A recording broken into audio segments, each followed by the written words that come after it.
If you've ever wondered why your spiritual breakthrough felt more like a breakdown, why enlightenment left you exhausted instead of energized, then what I'm about to reveal will completely reframe your understanding of consciousness evolution.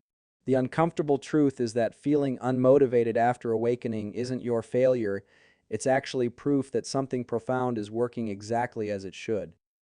Understanding why spiritual awakening creates temporary unmotivation requires examining 6 fundamental principles that govern consciousness evolution. These aren't theoretical concepts, they're practical frameworks backed by neuroscience research and validated by thousands of years of human experience with expanded states of awareness. 1. The neurological reality of spiritual awakening. When you experience genuine spiritual awakening, your brain undergoes measurable neuroplastic changes that fundamentally alter how you process reward, motivation, and meaning. The default mode network, that collection of brain regions active during self-referential thinking, begins to quiet, reducing the constant narrative of me and mine that previously drove most of your actions. Simultaneously, areas associated with interoceptive awareness and present moment consciousness become more active and interconnected. This neurological shift creates what researchers might call a motivational paradigm collapse. Your anterior cingulate cortex, which previously fired intensely when anticipating achievements or acquisitions, now responds with muted activity to these same stimuli.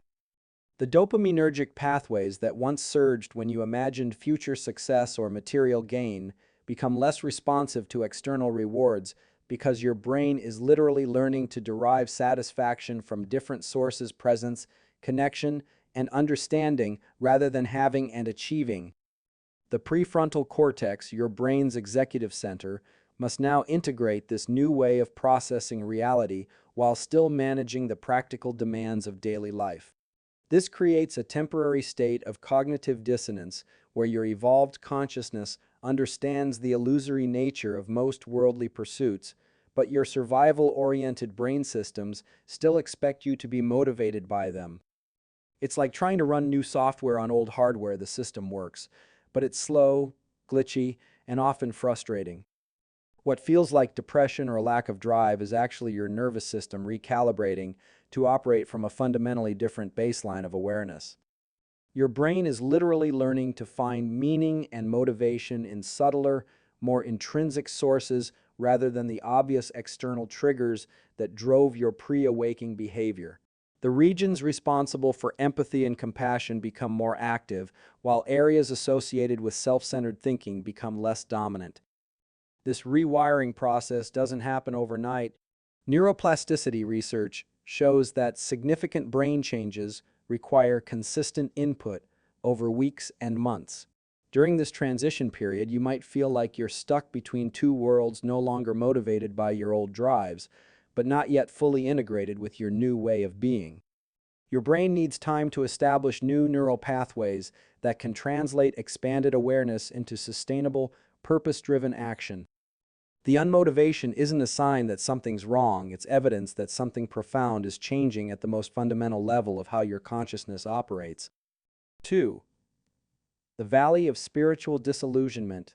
This psychological terrain that follows initial awakening experiences represents one of the most misunderstood phases of consciousness development. Unlike the peak experiences that often catalyze spiritual opening moments of unity, bliss, or profound insight, the valley is characterized by what psychologists call spiritual emergency or dark night of the soul phenomena.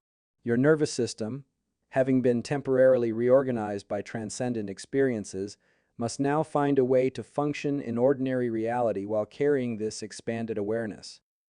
The disillusionment emerges from the stark contrast between the clarity you've glimpsed and the persistent presence of your human conditioning. You discover that seeing through the illusion of separateness doesn't automatically dissolve your anxiety patterns. Understanding the impermanent nature of all phenomena doesn't immediately cure your attachment behaviors. Recognizing consciousness as your true identity doesn't eliminate the voice of your inner critic. This gap between understanding and embodiment creates a unique form of suffering. You're awake enough to see your patterns clearly, but not yet integrated enough to transcend them consistently. Your autonomic nervous system plays a crucial role in this phase. The same fight or flight responses that helped you navigate pre-awakening challenges now feel inappropriate and exhausting when triggered by situations your expanded consciousness recognizes as ultimately insignificant. You might find yourself simultaneously knowing that a workplace conflict is cosmically meaningless while your body still floods with stress hormones and your mind generates anxious thoughts. This creates a feedback loop of frustration where you judge yourself for having normal human responses to stress, despite your spiritual insights. The valley also involves what developmental psychologists call disidentification distress. As you release attachment to previous identities, the achiever, the victim, the special one, you temporarily exist in a liminal space without clear markers of who you are or what matters.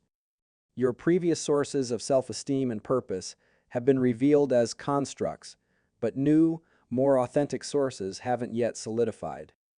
This identity dissolution can trigger existential anxiety and a profound sense of meaninglessness that feels worse than your pre-awakening unconsciousness, because now you're aware enough to observe your suffering without being able to escape it. The key insight is that this valley isn't a detour from your spiritual path, it is the path. Every tradition that has mapped consciousness development acknowledges this phase as necessary for genuine integration. The mystics called it purification, psychologists call it individuation, and neuroscientists recognize it as the brain's attempt to integrate expanded states with baseline functioning. Your task isn't to escape this phase, but to navigate it with compassion, patience, and the understanding that your discomfort signals authentic transformation in progress. 3. Integration through embodied practice. Your expanded consciousness exists as pure awareness, but it must function through a biological system that operates according to specific physiological laws. The vagus nerve, your body's primary pathway for parasympathetic nervous system activation, becomes crucial in bridging transcendent awareness with grounded action. When your spiritual insights aren't supported by proper nervous system regulation, you experience what researchers call spiritual bypassing, using spiritual concepts to avoid dealing with unresolved psychological and somatic patterns. Breathwork emerges as one of the most powerful tools for this integration because it directly influences both consciousness and physiology simultaneously. Controlled breathing techniques like box breathing or Wim Hof methods activate your parasympathetic nervous system while also shifting brainwave states toward coherence. When you breathe consciously, you're literally training your autonomic nervous system to maintain baseline calm while your awareness operates from expanded states. This creates the neurological foundation necessary for translating spiritual insight into sustainable motivation. Sleep architecture becomes critically important during this integration phase because your brain consolidates new neural pathways during deep sleep and REM cycles.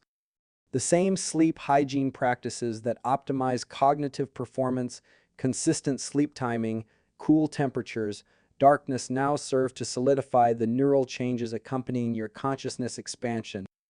Poor sleep during spiritual integration can create a feedback loop where your nervous system remains dysregulated, making it even harder to embody your insights in daily life. Physical movement and somatic practices address the reality that trauma and conditioning are stored in your body's tissues, not just your mind. Yoga, qigong, or even intense physical exercise help discharge stored stress patterns while simultaneously training your nervous system to remain present during challenge. Your body needs to learn that it's safe to exist in these expanded states of awareness, and movement practices provide the somatic education necessary for this embodiment. Nutritional considerations also become paramount because your brain's neurotransmitter production directly affects your ability to maintain both spiritual awareness and practical motivation. Adequate protein for dopamine synthesis, healthy fats for brain membrane integrity, and stable blood sugar for consistent energy. These aren't just biohacking strategies, they're spiritual practices that honor the biological reality of your awakening process. The integration imperative recognizes that consciousness and biology aren't separate domains, but interconnected aspects of a single system. Your spiritual insights will remain theoretical concepts unless they're supported by practices that regulate your nervous system, optimize your sleep, move your body, and nourish your brain. This isn't about adding more complexity to your life. It's about creating the minimal viable infrastructure that allows your expanded awareness to express itself through motivated, sustainable action in the world. 4. From extrinsic to intrinsic motivation, the motivational shift that accompanies spiritual awakening represents a fundamental rewiring of your reward system from hedonic to eudaimonic well-being. Hedonic motivation, driven by pleasure-seeking and pain avoidance, operates through dopaminergic pathways that create temporary satisfaction, followed by inevitable craving for more. Your pre-awakening drive likely functioned through this system working for money, status, approval, or material acquisition that provided brief dopamine hits before requiring increasingly intense stimuli to maintain the same motivational force. Eudaimonic motivation emerges from what positive psychology research identifies as intrinsic values, autonomy, mastery, and purpose that transcends personal gain. Your awakened consciousness naturally gravitates toward this deeper form of motivation because it recognizes the interconnected nature of existence. When you truly understand that your individual well-being is inseparable from collective flourishing, your motivational system begins sourcing energy from contribution rather than acquisition, from service rather than achievement, from being rather than having. This transition creates what researchers call motivational authenticity alignment between your actions and your deepest values and understanding. Your nervous system responds differently to authentic motivation versus ego-driven ambition. Authentic purpose activates the parasympathetic nervous system, creating sustainable energy and flow states, while ego-driven goals often trigger sympathetic activation, leading to stress, burnout, and the need for external validation to maintain momentum. The challenge during this transition is that eudaimonic motivation often lacks the immediate intensity of hedonic drives. Contributing to human consciousness evolution doesn't provide the same dopamine spike as closing a big deal or receiving social media likes. This can create a temporary motivational vacuum where your old drives feel empty, but your new purpose hasn't yet generated sufficient neurochemical momentum to sustain consistent action. Your brain's reward prediction error system must recalibrate during this shift. Instead of anticipating external rewards, it learns to find satisfaction in process over outcome, in growth over achievement, in connection over competition. This recalibration requires patience because your dopaminergic pathways need time to adapt to more subtle but ultimately more sustainable sources of reward. The emergence of authentic motivation often feels less like traditional ambition and more like natural expression. Instead of forcing yourself toward goals, you find yourself naturally drawn toward activities and contributions that honor your expanded understanding. Your work becomes play, your service becomes joy, and your growth becomes gift not because you're trying to be spiritual, but because your motivational system has evolved to operate from a fundamentally different understanding of what creates genuine fulfillment and sustainable energy for action. 5. The patience of transformation neuroplasticity research reveals that meaningful brain changes occur on timescales that conflict with our instant gratification culture and the spiritual marketing that promises immediate transformation. The formation of new neural pathways requires approximately 66 days of consistent practice to become automatic behaviors, while the pruning of old neural networks, those associated with ego-driven patterns and conditioned responses, can take months or even years to fully dissolve. Your brain operates on biological time, not wishful thinking time. The myelin sheathing process, which strengthens and speeds up new neural connections, unfolds over weeks and months of repeated activation. When you're integrating spiritual insights, your prefrontal cortex is literally building new superhighways of thought and response while simultaneously allowing old patterns to atrophy through disuse. This process requires what neuroscientists call cognitive load management. Your brain can only handle so much rewiring simultaneously without becoming overwhelmed and reverting to familiar patterns. Your nervous system's adaptation to expanded states of consciousness follows predictable phases that cannot be rushed. The initial sympathetic activation of awakening experiences must be followed by parasympathetic integration periods where your system processes and embeds these new ways of being. Attempting to force continuous peak states or immediate behavioral changes creates what researchers identify as allostatic load chronic stress that actually impedes the very integration you're seeking. The emotional regulation centers of your brain, particularly the amygdala and anterior cingulate cortex, require extended practice to recalibrate their threat detection systems. Your awakened consciousness might understand that most daily stressors are insignificant, but your limbic system needs consistent, patient retraining to embody this understanding. This retraining happens through repeated exposure to mindful responses rather than reactive patterns, but each iteration only creates incremental change. Self-compassion emerges as both a practice and a necessity during this extended timeline. Research by Christine Neff and others demonstrates that self-criticism actually activates stress response systems that impede learning and integration, while self-compassion activates the caregiving system that promotes growth and resilience. When you judge yourself for not integrating quickly enough, you're literally working against your brain's natural capacity for transformation. The patience required isn't passive waiting, but active trust in biological processes that operate according to their own wisdom. Your consciousness may expand in moments, but embodying that expansion requires the same gradual strengthening that builds physical muscle or develops artistic skill. The gap between insight and integration isn't a bug in the system. It's a feature that ensures your transformation is sustainable rather than superficial, rooted rather than reactive, authentic rather than performative. 6.